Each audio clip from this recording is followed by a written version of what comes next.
Assalamualaikum anak-anak. Berikutnya Bu Siti akan bahas soal pemantapan 3. Nomor 1 tentang koordinat kartesius. Kita lihat ya. Yang ditanyakan adalah titik P. Titik P itu koordinatnya berapa? Sebelum ke titik P, Bu Siti akan berikan contoh dulu titik Q ya. Oke, berapa koma berapa? Titik Q koordinatnya adalah, langkah pertama kalian lihat dulu sumbu X-nya.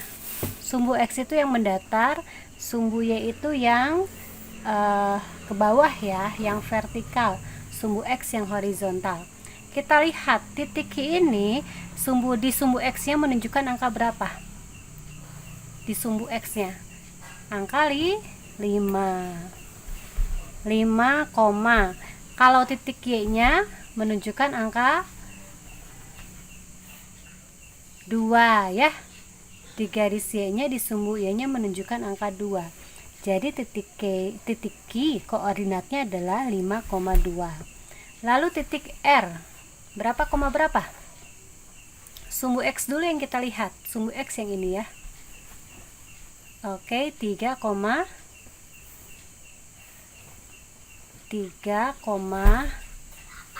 min 3.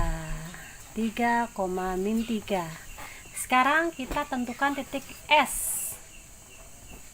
Titik X, titik S. Titik S berapa koma berapa? Di sumbu X-nya min 6, min 6,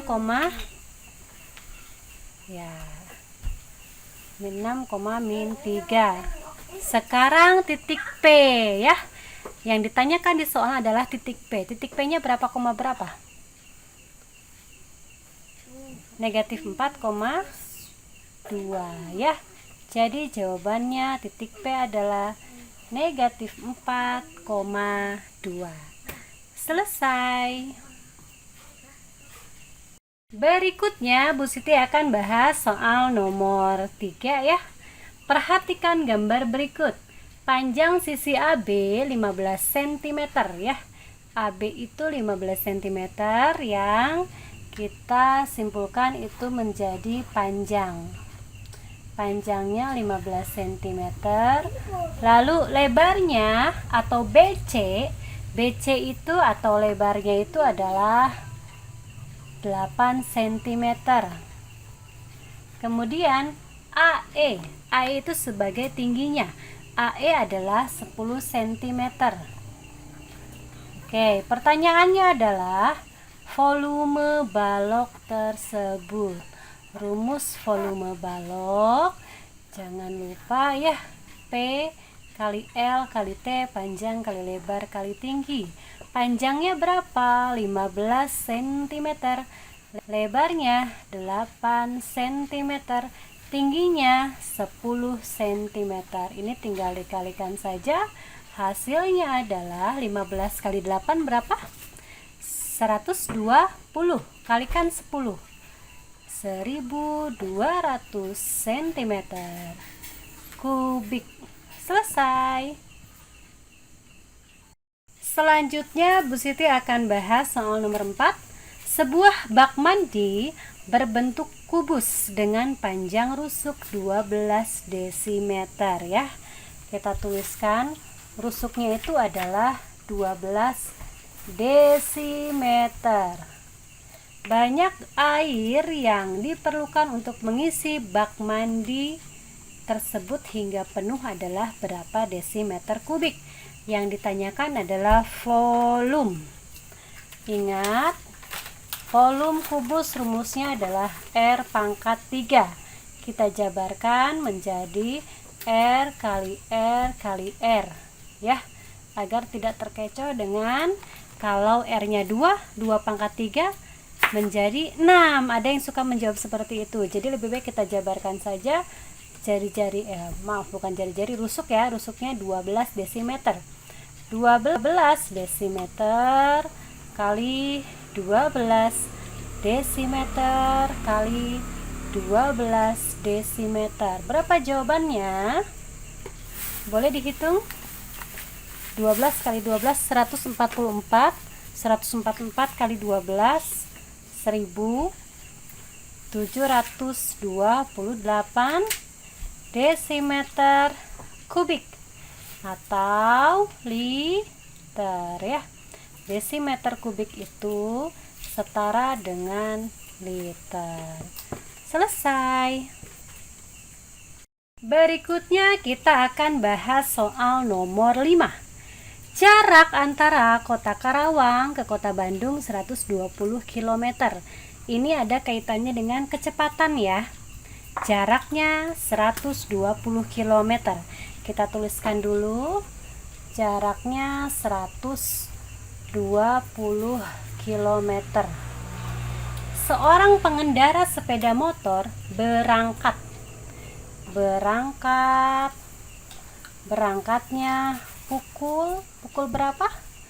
Berangkatnya pukul 9 ya.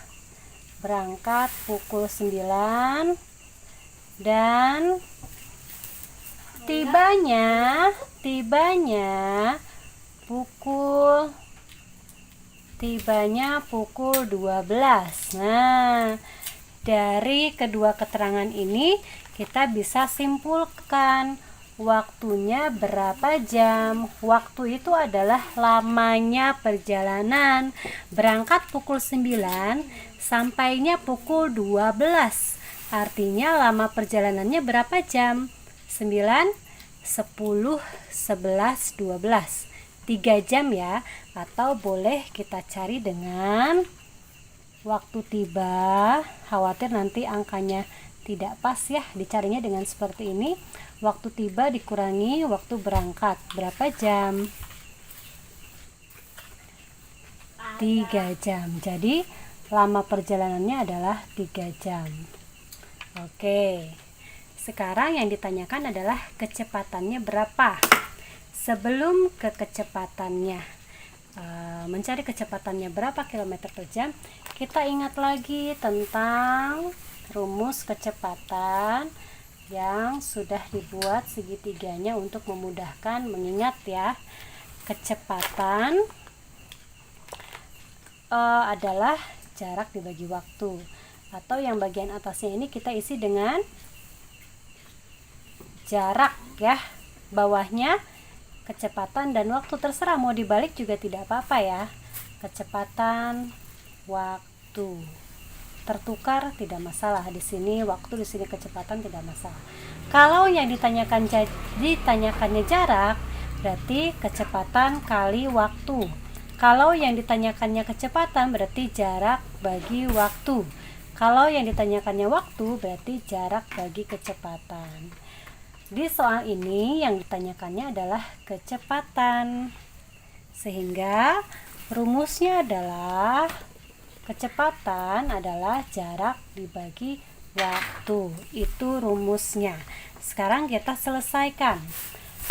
Kecepatan rumusnya adalah jarak dibagi waktu.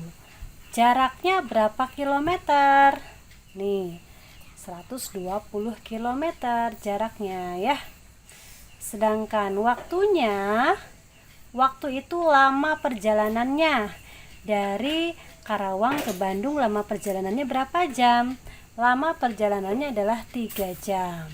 Oke.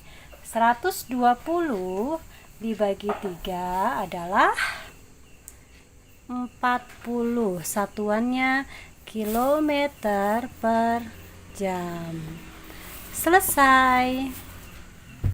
Assalamualaikum anak-anak. Berikutnya Bu Siti akan bahas soal nomor 6-10 ya. Soal nomor 6 itu anak-anak tinggal melihat diagram garisnya, kemudian tinggal dilihat hasil produksi yang paling rendah terjadi pada tahun berapa ya. Mudah sekali, insya Allah di sini sudah terlihat hasil produksi padi terendah terjadi pada tahun 2019.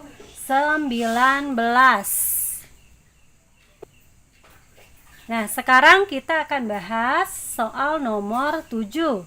Soal nomor 7 itu diminta mengurutkan data dari yang terkecil. Insya Allah ini mudah ya.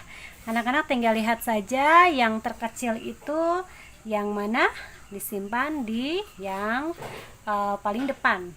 Dari ketujuh data ini kita lihat yang paling kecil adalah yang pertama ini ya, 137. Kemudian yang kedua 138.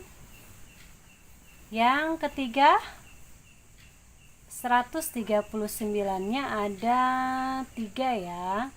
139, 139, 139. Berikutnya yang mana? 140 ya. 140 dan 141. Selesai. Berikutnya soal nomor 8 diminta cari modus. Modus, bukan modal dusta ya. Modus itu adalah data yang sering muncul dari barisan ini. Manakah yang sering muncul? 137 kah? 138 kah? Atau 139, 140 atau 141? Ya. Di sini 137-nya ada 1, 138-nya ada 1, 139-nya ada 3, 140-nya 1, 141-nya 1. Berarti yang sering muncul di sini adalah 139 ya. Itu untuk nomor 7. Oh maaf, untuk nomor 8. Sekarang di nomor 9 diminta cari mediannya. Kalau median diminta cari mediannya ya. Kalau median adalah nilai tengah setelah datanya diurutkan dari yang kecil. Untuk lebih praktisnya kalau datanya seperti ini ya, datanya sedikit, kita tinggal cari saja yang tengahnya yang mana ya. Sret, boleh dengan sistem coret, banyak cara ya. Sret, sret, sret, sret. Dapat deh tengah-tengahnya itu 139. Berarti mediannya adalah 139. Selesai. Berikutnya kita mencari rata-rata dari data tunggal ya. Datanya adalah 7, 8, 8, 10, 9, 8, 7, 7, 7, 9. Kita diminta cari rata-ratanya. Rata-rata. Caranya adalah dengan menjumlahkan semua datanya, kemudian dibagi oleh banyak data. Kita jumlahkan nih semuanya. 7 tambah 8 tambah 8 tambah 10 tambah 9 dan seterusnya ya. Nah, untuk memudahkan kita boleh dengan mengelompokkan dengan cara dikalikan. Kita lihat. Mau 7-nya dulu boleh. 7-nya ada berapa? 1, 2, 3, 4. 4 kali 7 ya, boleh seperti itu. Atau boleh juga anak-anak menjumlahkan satu-satu. 7 tambah 8 tambah 8 tambah 10 tambah 9 tambah 8, itu juga boleh ya. Lalu kita jumlahkan angka 8. 1, 2, 3. 8-nya ada 3 ya. Oke, boleh juga seperti ini. Lalu angka 9-nya ada berapa? 1, 2. Angka 9-nya ada 2. Lalu yang 10-nya ada berapa? Ada 1. Dibagi dengan banyak datanya ada berapa? 1, 2, 3, 4, 5, 6, 7, 8, 9, 10. Dibagi 10. Sekarang kita hitung. 4 kali 7, 28. Tambah 3 kali 8, karena 8-nya ada 3 kan? 24. 2 kali 9. Tambah ya. 2 kali 9. 2 kali 9 itu 18. Tambah 10. dibagi dengan 10. Berapa nih? 20 tambah 20 40, 40 tambah 10 50, 50 tambah 10 60.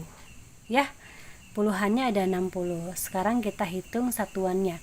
8 tambah 4 12, 12 tambah 8 20. 60 tambah 20 80 dibagi 10. Berapa? 80 dibagi 10. Jawabannya adalah 8. Selesai.